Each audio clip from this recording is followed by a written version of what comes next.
안녕하세요. 아, 오늘 강의에서는 의회 권력 분산하고 민주주의의 질에 대해서 강의를 할게요. 그래서 뭐 의회 권력은 주로 이제 이렇게 단원제와 양원제로 나눠지는데 단원제 같은 경우에는 이제 다수제 모형에 해당되죠. 그리고 양원제는 합의제 모형에 해당되죠. 합의제. 그래서 단원제는 하원이 의회 권한을 독점하는 경우, 그리고 이제 하원은 주로 인구 구성에 따라서 하원의 의석수가 배정이 되죠. 예를 들어서 아이슬란드 같은 경우에는 의원 1인당 인구가 5,318명밖에 안 돼요. 그리고 또 의원 1인당 인구수가 50만 명이 넘는 그런 국가도 있어요. 미국 같은 경우에는 의원 1인당 인구가 74만 5천 명이에요. 그리고 한국은 어디 봅시다. 한국은 의원 1인당 인구가 약 17만 명 정도 돼요. 그래서 이처럼 국가마다 다른 제도를 둬서 인구 비례로 의원 수를 결정하게 되는데 이제 한국 같은 경우는 잘 알다시피 국회의원에 대한 신뢰도가 매우 낮고 국회의원들이 일을 안 한다는 그런 인식이 굉장히 강하기 때문에 의원 수를 늘리는 거에 대해서 국민들도 굉장히 싫어하고 의원들도 가장 무서워하는 게 의원 수를 늘리는 거예요. 그러니까 그 의원 수를 늘린다는 소리를 하면 바로 국민들의 저항과 심판을 받는다는 그런 생각들을 가지고 있어요. 그래서 지난번 선거제도 개혁 때 초과의석, 내가 초과의석을 이 수업 시간에 얘기를 했었죠. 연동형 선거제도에서는 이제 초과의석이 발생할 수 있다고 얘기했는데 초과의석을 발생시키지 않는 방안은 어, 의원 수를 늘려서 비례대표 의석을 늘리면은 초과 의석이 발생할 가능성이 낮아져요. 그러니까 한국은 지금 지역구 의석이 253석이죠. 그리고 비례대표 의석이 47석밖에 안 되니까 이제 그런 지역구 의석과 비례대표 의석 비율의 차이, 비율 때문에 이런 초과 의석이 발생하는 거거든요. 그런데 그 두 종류의 의석 비율이 비슷해지면 비슷해질수록 초과 의석은 발생하지 않아요. 그래서 지난번 연동형 선거제도 개혁 때 비례대표 의석을 뭐 최소한 지역구 의석과 대비해서 1대2 정도, 그러니까 비례대표 의석이 1이면 지역구 의석이 2 정도로만 늘려도 초과 의석이 이제 발생하지 않는데 이제 다른 방식으로 초과 의석을 발생시키지 않도록 했어요. 그래서 그 당시 뭐 선거제도 개혁 당시 준연동형 선거제도를 채택하지 않고 연동형 선거제도를 채택해도 초과 의석을 발생시키지 않는 방법은 비례대표 의석수를 늘려서 비례대표하고 지역구 의석 비율을 1대2 정도로 맞추면 되는데 어느 의원들도 비례대표 의석 수를 늘리는 거를 찬성한 사람이 없어요. 굉장히 두려워하더라고요. 비례대표 의석이건 지역구 의석이건 의석수를 한 석이라도 늘리면 국민으로부터 심판을 받는다는 그런 인식이 굉장히 강한 것 같아요. 근데 현실적으로 전 세계 민주주의 국가들, 그러니까 주로 권위주의 국가를 제외한 민주주의 국가들에서 그러니까 그런 국가들이 총 39개 국가들을 이제 조사한 결과 약 의원 1인당 인구수가 12만 명 정도예요. 그럼 한국은 의원 1인당 인구수가 17만 명이니까 사실 의원 수가 평균보다는 적은 편에 속하는 거죠. 이제 그럼에도 불구하고 뭐 한국에서 워낙 국회의원들이 어, 자신들의 할 일을 하지 못하고 뭐 정쟁만 일삼기 때문에 국민들은 굉장히 예민한 반응을 보이죠. 의원 수를 늘리는 거에 대해서. 그래서 하원은 어쨌든 이처럼 의원 1인당 뭐 인구수를 이렇게 책정을 해서 인구 비례로 하원의 의원 수를 결정을 하죠. 근데 이제 양원제 같은 경우는 상원과 하원이 있는데 이제 상원을 구성할 때 이렇게 인구수에 비례해서 상원을 구성하는 게 아니라 이제 예를 들어서 미국 같은 경우에는 인구와 상관없이 작은 주와 뭐 큰 주를 똑같은 그런 수의 똑같은 수의 의원을 배정을 하죠. 좀 이따가 살펴보겠지만 인구가 가장 많은 캘리포니아하고 인구가 가장 적은 와이오밍 같은 경우에는 1인당 의원 1인당 인구수가 굉장히 큰 차이가 나요. 조금 이따 보여드릴게요. 그래서 양원제 구성과 원리를 살펴보면 하원의 취지는 뭐냐면 여론조사를 즉각적으로 반영하는 방식으로 이제 구성되는 거죠. 그렇기 때문에 임기도 짧고 그리고 선거 당시에 여론을 반영하기 위해서 모든 의원들을 다 교체하는 방식으로 선거를 치르게 되는 거죠. 여기서 이제 모든 의원을 교체한다는 것은 모든 의원들이 이제 심판을 받는다는 거죠. 일부만 심판을 받는 게 아니라 모든 의원들이 다 심판을 받는 그런 선거를 의미하는 거죠. 근데 상원의 취지는 여론의 변화를 반영하기보다는 오히려 여론 변화를 견제하기 위해서 상원을 구성하는 거예요. 그래서 일단은 임기가 길어요. 미국 같은 경우에는 6년, 그리고 의원들을 조금 전에 얘기했듯이 하원처럼 모든 의원들이 선거를 치른 게 아니라 일부만 선거를 치러요.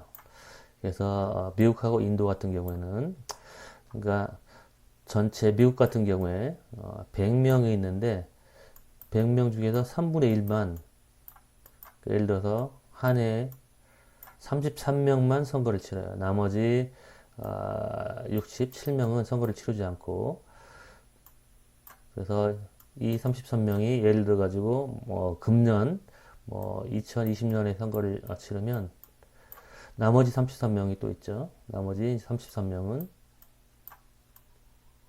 2022년에 선거를 치러요.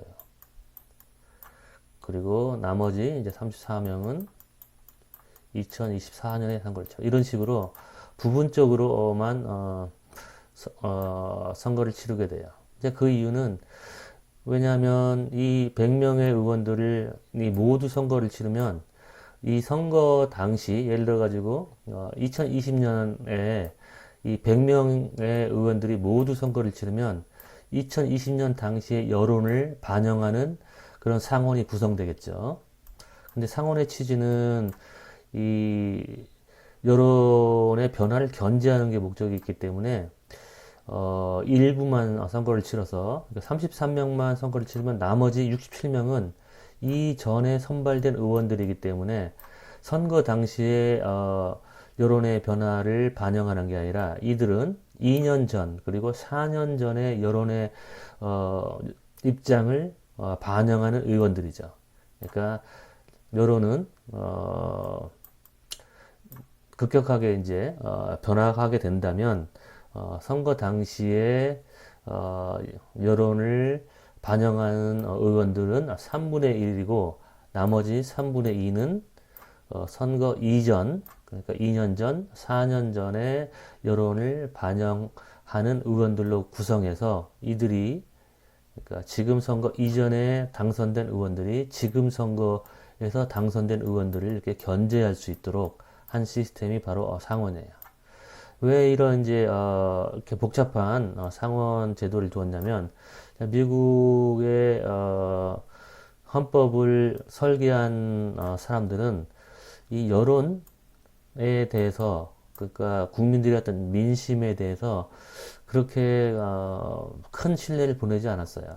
그러니까 국민들의 민심은 매우 변덕스럽고 가변적이기 때문에 언제든지 잘못된 민심이 만들어질 가능성이 높다고 본 거예요. 그러니까 다수의 횡포 또는 중우정치라고 들어봤죠.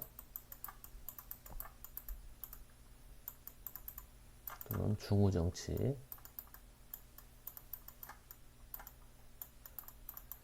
그러니까 다수가 어리석다면 이런 어리석은 다수에게 이런 어리석은 다수를 대표하는 의원들로 의회를 다 차지하게 한다면 하원 같은 경우에는 선거 당시에 다수의 입장을 반영하는 의원들이 하원을 구성하겠죠. 이럴 경우에 뭐 다행히 다수의 입장이 현명하고 합리적이라면 문제가 없지만 이런 어리석은 다수가 형성시킨 그런 의회 하원이라면 문제가 있겠죠. 그렇기 때문에 이럴 가능성, 그러니까 합리적인 다수가 형성되지 않았을 경우를 대비하기 위해서 항상 이처럼 선거 당시의 여론뿐만 아니라 선거 이전에 여론들도 반영을 해서 서로 견제하게 한 게 바로 상원이에요.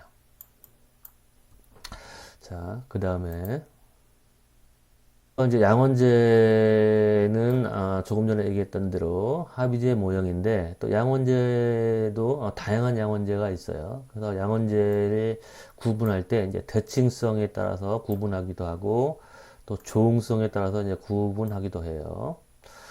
그래서 대칭적인 양원은 무엇이냐? 상원과 하원의 헌법적인 권한이 동등하고 그러니까 여기서 헌법적인 권한이 동등하다는 얘기는 이제 미국처럼 어떤 법안이 통과될 때 하원을 통과한 법안을 상원에서도 동의를 해줘야지 그게 의회를 통과해서 대통령한테 넘어가요. 또는 거꾸로 또 상원에서 법안을 통과시키면 그 법안이 바로 대통령한테 넘어가는 게 아니라 또 하원의 동의를 얻어야 돼요. 그러니까 상원과 하원에서 각각 만들어진 법안은 서로 상대 원의 동의를 얻을 때만 행정부로 법안이 넘어가서 대통령의 재가를 기다려야 되는 거예요. 그래서 양원 모두 유권자가 또 직접적으로 이제 선거를 해서 양원과 하원을 이제 구성하는 경우. 미주, 호주, 독일, 이태리. 그러니까 미국 같은 경우에도 조금 전에 얘기했지만 상원 같은 경우는 주마다 모두 동일하게 똑같이 2명을 뽑는다고 얘기했죠. 각 주의 인구수와 상관없이 2명씩을 선발하지만 그런 차이는 있죠. 그러니까 인구가 많은 주나 작은 주나 2명씩 선발하니까 그거는 하원하고 다른 점이죠. 그럼에도 불구하고 하원과 마찬가지로 직접 선거로 상원 의원을 뽑는 거예요. 근데 이제 비대칭적인 양원은 상원과 하원 의원의 선발 방식이 다른 경우 또는 헌법적 권한이 상원과 하원 간에 서로 다른 경우예요. 일반적으로는 상원이 하원보다 헌법적 권한이 강한 나라는 없어요. 왜냐하면 상원은 원래 영국에서 출발할 때 귀족들로 구성된 원이 상원이었죠. 그리고 하원은 일반 국민들로 구성된 하원이었기 때문에 이제 민주주의가 발달하면서 상원보다는 이제 하원의 이제 권한이 더 강하게 되었죠. 물론 이제 지금은 뭐 귀족들로 상원이 구성된 건 아니죠. 영국도 미국도 마찬가지로. 그래서 상원의 헌법적 권한이 약하거나 또는 상원 의원을 간접 선거로 선출하거나 임명하는 경우, 그러니까 상원 의원을 간접 선거 또는 임명으로 선발하는 경우는 비대칭적이에요. 그러니까 캐나다, 스페인, 인도, 오스트리아 등등. 뭐 여러분이 이런 나라들을 뭐 암기할 필요는 없겠죠. 대칭적인 양원을 사용하는 국가가 어떤 국가이냐? 뭐 미국, 호주, 독일이다. 이런 거는 뭐 다 인터넷 찍어보면 아는 거니까. 그리고 또 비대칭적인 양원에 해당하는 국가는 어떤 국가냐. 뭐 이런 것들도 뭐 암기할 필요도 없겠죠. 그냥 뭐 대표적으로 미국이 대칭적인 양원이다. 뭐이 정도만 알면 되겠죠. 근데 이제 중요한 거는 대칭적인 양원과 비대칭적인 양원을 어떻게 구분하는지. 그러니까 상하원의 헌법적인 권한, 그리고 선발 방식, 그거에 따라서 구분된다. 이제 그 정도만 알면 되겠죠. 그다음에 조응성. 조응성은 비일치적인 양원 또는 비조응적인 양원. 여러분 강의 노트에는 뭐 일치적 양원이라고 써 있죠. 일치성.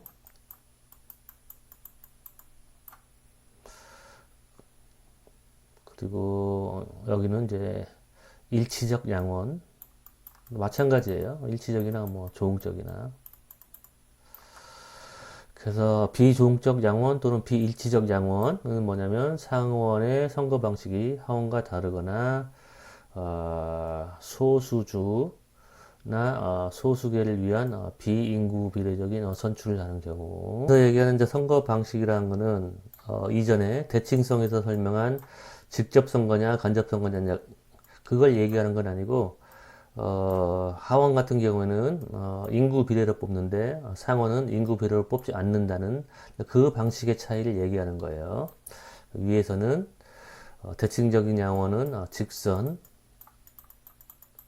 그 다음에 비대칭적인 양원은 간선 또는 임명. 근데 조응성에서 얘기하는 선거 방식은 인구 비례냐, 인구 비례가 아니냐, 그걸 얘기하는 거예요. 그래서 소수주나 소수계를 위한 비인구 비례적인 선출을 하는지. 그래서 캘리포니아는 아까 조금 전에 얘기했듯이 1명의 상원의원당 1600만 인구가 1600만 명에 해당하고 와이오밍은 1명의 상원의원당 24명의 인구가 해당되게 되겠어요. 그러니까 거의 뭐 20만 명대 1600만 명이면 거의 몇 배예요? 80배인가요? 그러니까 표의 등가성이 해당되지가 않는 거죠. 표의 등가성. 표의 가치가 다른 것이죠. 와이오밍 인구 1인의 표하고 표의 가치하고 캘리포니아 1인의 표의 가치가 완전히 다르죠. 그러니까 와이오밍 경우가 상원의원을 뽑을 때 와이오밍 주민 1인의 가치는 캘리포니아 주민 1인의 가치보다 80배에 해당하는 것이죠. 근데 이제 이 미국 같은 경우에 이제 상원의 취지는 조금 전에 얘기했듯이 인구 비례로 영향력을 발휘하려고 하는 게 아니라 소수주를 보호하기 위한 것이 또 상원의 취지이기 때문에 이처럼 와이오밍 주민 1인에게 훨씬 더 많은 그런 표의 무게를 주고서라도 이런 인구가 많은 주들이 의사결정을 해서 인구가 적은 주를 무시하거나 또는 인구가 적은 주에 반하는 의사결정을 하는 것을 막기 위해서 만든 게 상원이기 때문에 이처럼 캘리포니아 1인당 표의 가치와 와이오밍이 1인당 표의 가치는 다르게 디자인한 거죠. 취지 자체가 다르니까. 조응적 양원은 상원의 선거 방식이 하원과 같은 양원을 얘기하는 거죠. 네덜란드와 이태리, 벨기에 이런 국가들. 양원제와 단원제를 또 연속성상에서 이렇게 구분을 했어요. 그래서 맨 밑에는 단원제, 전형적인 단원제 국가들은 또 1점으로 이렇게 1점을 부여하고 그 다음에 가장 전형적인 양원제 국가는 4점을 부여해서 이렇게 변수로 바꿨죠. 그래서 위로 가면 양원 또는 의회의 권력 분립이 강한 국가, 의회 권력 분립. 밑으로 가면 다수제 국가이고 의회의 권력 집중. 의회의 권력 집중이 어떻게 됐느냐? 하원에게 권력이 집중됐죠. 그리고 하원의 의회에 권력이 집중됐다는 의미는 뭘 의미하느냐? 다수가 지배하는 의회 권력이라는 걸 의미하는 거죠. 반면에 양원지 같은 경우는 소수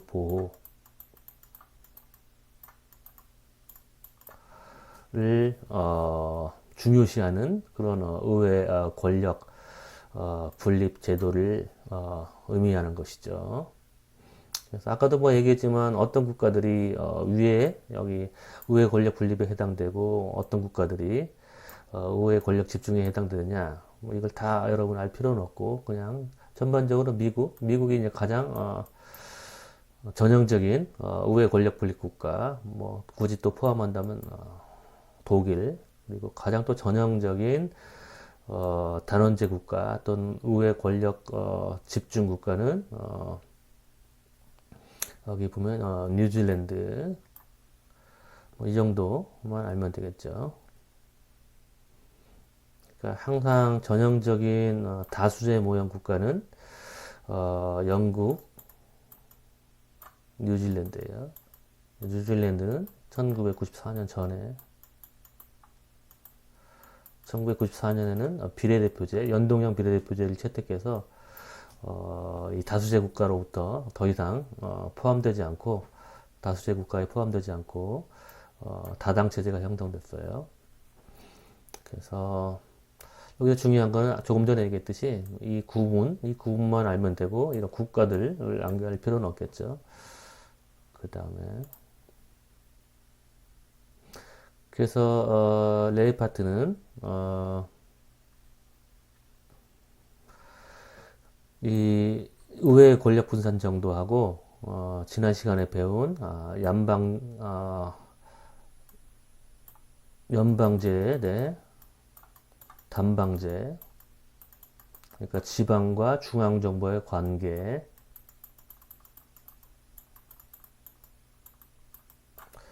그러니까 중앙과 지방과의 권력 분산이죠. 중앙 대 지방의 권력 분산.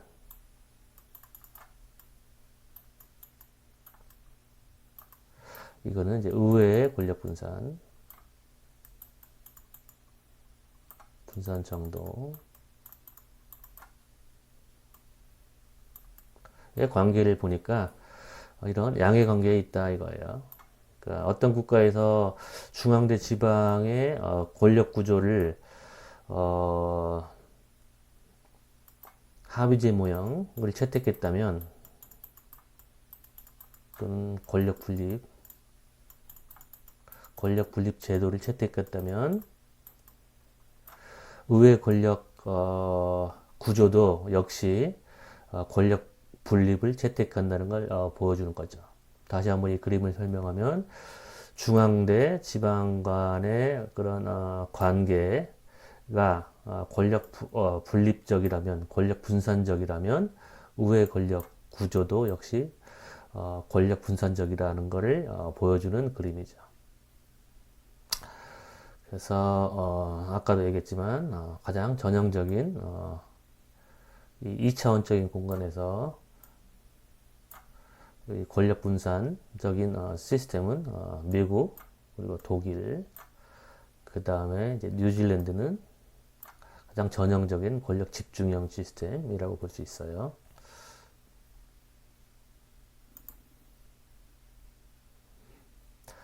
자, 그래서 레이 파트는 이제 민주주의 국가 아까 얘기했듯이 10개 정치 제도를 이제 총 정리해서 이렇게 2차원적인 공간에 36개의 민주주의 국가를 이렇게 배치를 했어요. 그래서 첫 번째 차원은 뭐냐면 Executive Powers Dimension 그러니까 행정부하고 그러니까 정부하고 정부 및 그 다음에 정당 차원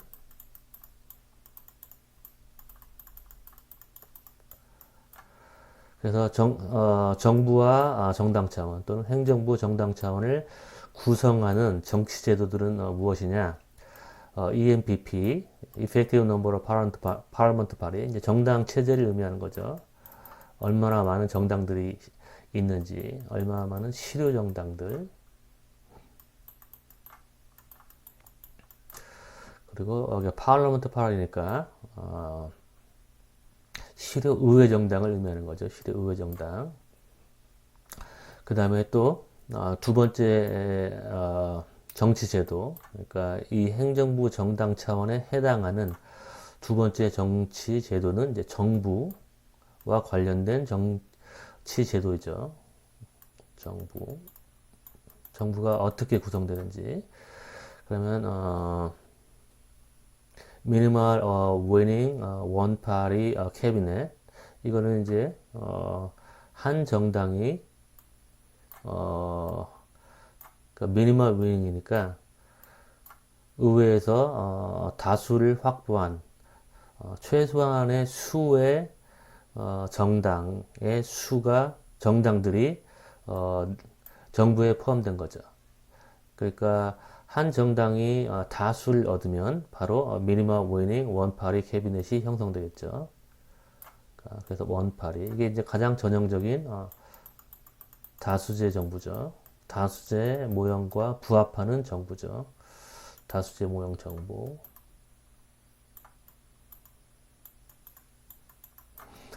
여기에 반하는 대조적인 그런 합의제 모형에 해당하는 정부는 뭐겠어요, 여러분?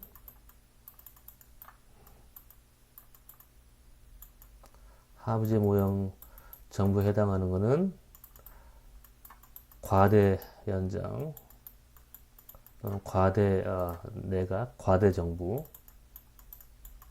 하고 소수 정부라고 배웠었죠.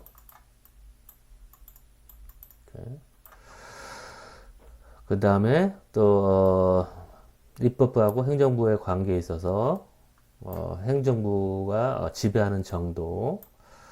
그 다음에 이건 이제 선거제도와 관련된 변수죠. 이거는 선거제도.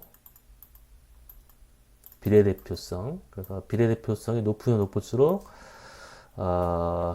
다수제 모형이 아니라 합의제 모형. 그리고 비례대표성이 작을수록 다수제 모형이죠.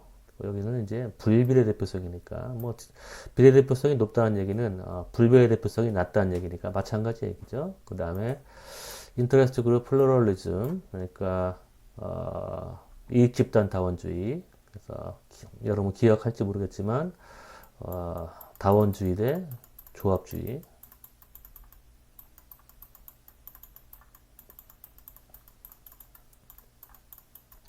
그래서 이런 하나, 그러니까 정당 체제, 그 다음에 정부 형태, 그 다음에 입법부와 행정부 관계 3개, 선거제도 4개, 그 다음에 이익집단 5개. 그러니까 이런 5종류의 정치 제도들을 조합해서 이렇게 복합해서 만든 게 바로 1차원적인 공간이에요. 그 다음에 이제 2차원적인 공간에는 어떤 정치 제도들이 포함되느냐. 2차원적인 공간은 연방 단방 차원인데 조금 전에 언급한 연방주의 네, 그 다음에 이 권력 분산, 그러니까 중앙과 지방과의 권력 분산, 이게 이제 첫 번째 정치제도. 그 다음에 의회의 권력 구조, 이게 두 번째 정치제도. 그 다음에 헌법의 유연성 또는 헌법의 경지성, 이게 이제 세 번째 정치제도. 그 다음에 법률 심사에 관련된 제도가 네 번째 제도. 그 다음에 중앙은행과 관련된 제도가 5번째 제도. 그래서 이 5번째 제도들을 이제 각각 합의제냐 아니면 다수제냐의 그런 연장선 상에서 측정을 했었죠. 그래서 그 측정 값들을 이렇게 조합해 가지고 두 번째 차원을 구성을 한 거예요. 그래서 첫 번째 차원과 두 번째 차원과의 관계를 보면 뭐 특별한 뭐 양해 관계나 음해 관계는 나타나지 않죠. 그 얘기는 뭘 의미하냐면 각 국가의 정치 제도들이 그러니까 일방적으로 이 다수제이거나 또 일방적으로 합의제는 아니라는 걸 의미하겠죠. 그러니까 미국 같은 경우에는 예를 들어서 첫 번째 차원에서는 상당히 어, 다수제 모형 쪽에 가깝죠. 이쪽이 이제 다수제에 해당되고 이쪽이 합의제에 해당되니까. 그 다음에 Y축에서는 이 다수제, 이쪽이 합의제. 그러니까 이과 같은 경우에는 행정부 정당 차원에서는 다수제에 해당되죠. 왜냐하면 미국은 양당제 국가에다가 또 단순 다수제 선거제도를 가지고 있고, 그렇죠? 그리고 뭐 electoral disproportionality, 그러니까 선거의 불변의 대표성도 매우 높죠. 단순 다수제 국가니까. 그 다음에 뭐 주로 또 대통령제 국가니까 이 정부를 구성하는 거는 대통령 선거에서 이제 승리한 그 정당이 정부를 독자 정부를 구성하죠. 이제 대통령제 국가는 대통령제 국가는 연합 정부를 형성하지 않죠.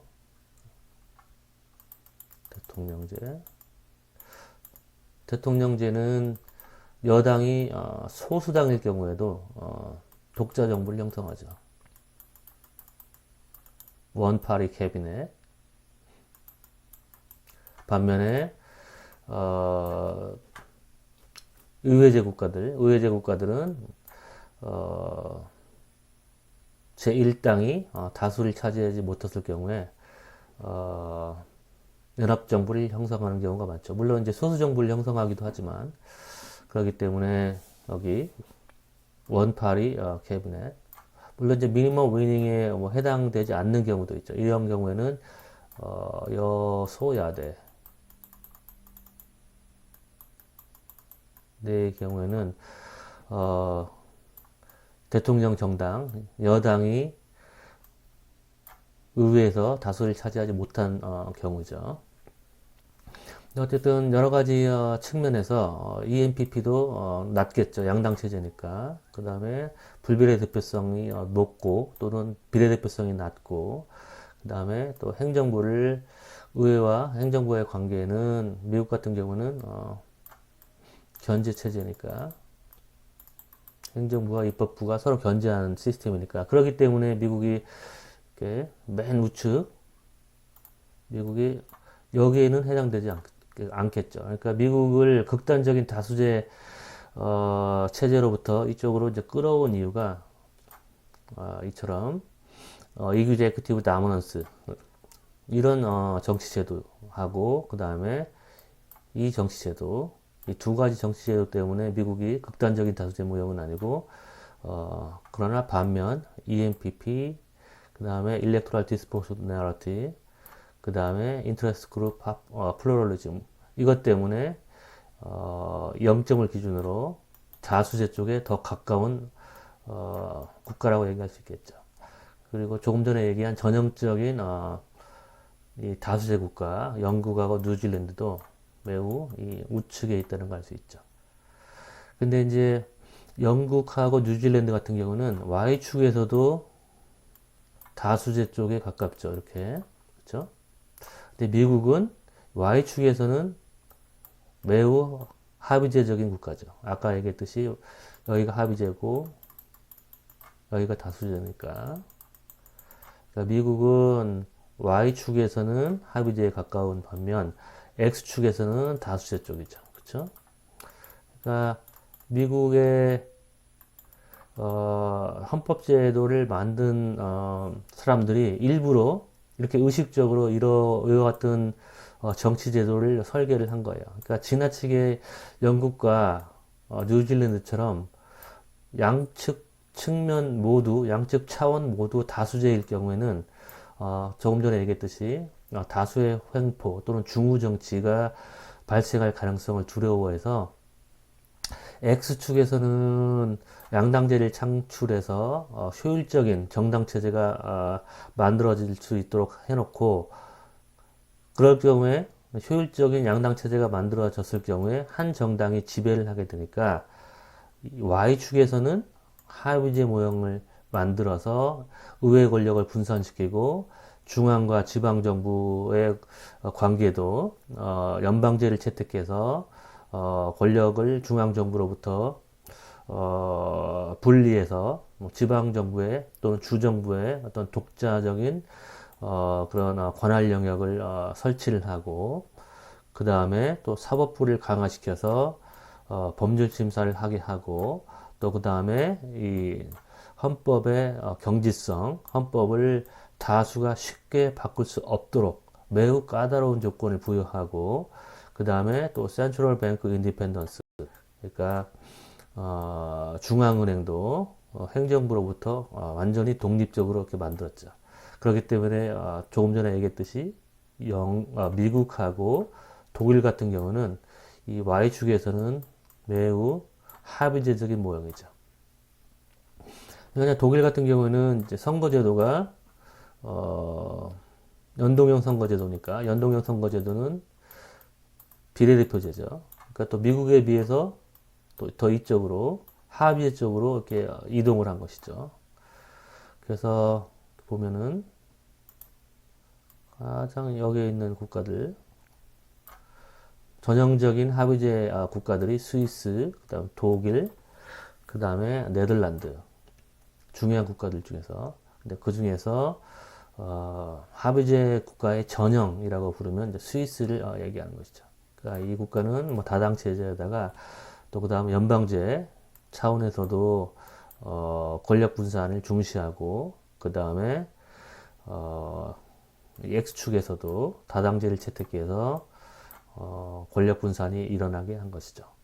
그러니까 또 다른 표현을 쓰면 Y축은 거부권 행사자 이론에 의하면 제도적인 거부권 행사자에 해당되는 디멘션이라고 볼 수가 있죠.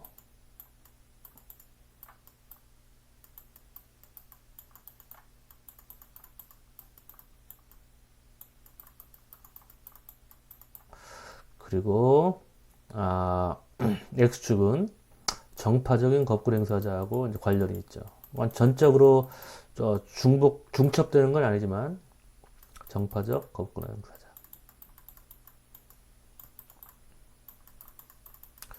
그래서 정파적인 거부권 행사자는 주로 이제 정당의 수와 관련이 있는 거죠. 그래서 다당 체제가 만들어지면 한 정당이 의회의 다수를 차지할 수 없기 때문에 연합정부를 형성해야 되고 연합정부에 참여한 정당들이 서로 거부권을 행사할 수 있어서 정파적인 거부권 행사자가 되는 것이죠. 그래서 미국 같은 경우에는 정파적인 거부권 행사자의 수를 줄이되 양당제를 채택했으니까 정파적인 거부권 행사자의 수를 줄이되 대신 제도적인 거부권 행사자의 수를 늘린 의도적으로 이걸 증가시킨 국가죠. 그래서 미국에서 제도적인 거부권 행사자면 행정부, 입법부, 또 입법부마저도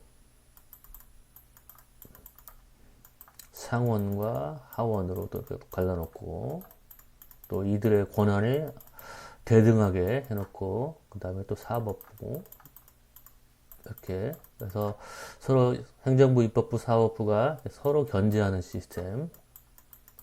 근데 또 사법부가 행정부에 귀속되는 걸 막기 위해서 사법부의 독립성을 보장하기 위해서 그 사법부는 주로 입법부에서 만든 법안.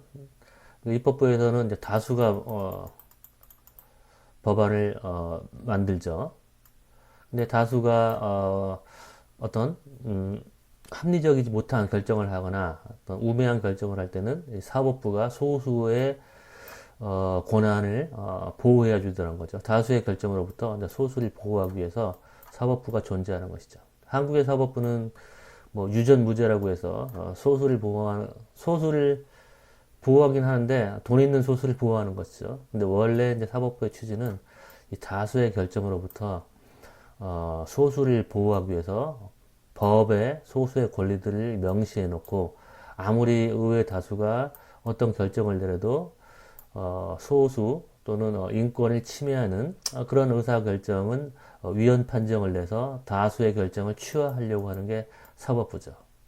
근데 한국은 소수를 보호하기는 보호하는데 그 소수가 돈 있는 사람들, 권력 있는 사람들을 편을 드는 게 한국의 사법부 결정인 경우가 많이 있었죠. 모든 결정이 그런 건 아니지만. 근데 어쨌든 그리고 이처럼 사법부, 행정부, 입법부가 서로 견제하기도 하려니와 또 중앙정부와 또 지방정부가 또 서로 견제하니까 또 지방정부, 이제 주로 이제 주정부죠. 주정부, 지방정부가 이 행정부, 중앙정부를 또 견제하죠. 그러니까 여러 종류의 이런 제도적인 거부 행사자를 만들어서 다수가, 그러니까 의회 다수가 소수를 지배하는 것을 못하도록 만든 게 미국의 정치 제도죠. 그래서 이처럼 X 측면과 Y 측면에서 합의제냐 합의제냐 아니면은 다수제냐를 따졌을 때 미국은 X축에서는 다수제인데 Y축에서는 합의제인 이런 식의 정치제도를 설계하는 국가도 있고 X축, Y축 모두 합의제를 채택한 국가도 있고 그럼 X축, Y축 모두 다수제 모형을 채택한 국가도 있죠.